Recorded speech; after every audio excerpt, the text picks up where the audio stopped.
Alright, let's do the part 2 of the P4 in Excel now. So we had just calculated the forecast for December in November. Remember, this is, and as Emily pointed out in the class, we would put it in the next one so that it would be next in the bottom one so that it would be easy to see the demand, actual demand for December here and the forecast for December here. But I like to put it here because remember this forecast would be made in November. But again, it's up to you.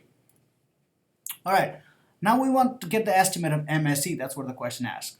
I wrote the formula here. MSE for time t, that is MSE for November or t equals to 10 is omega.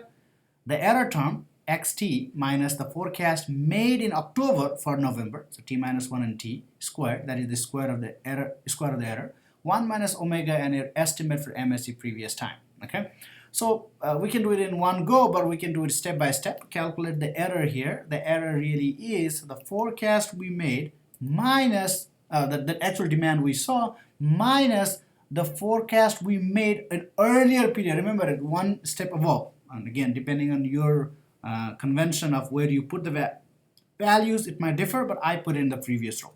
All right, so that is your estimate of error. Well, we need the square, right? That is the square.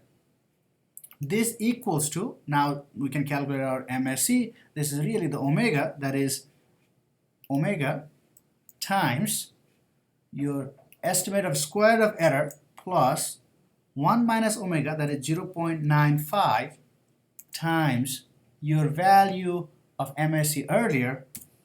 You get it 4.72, exactly what we wanted.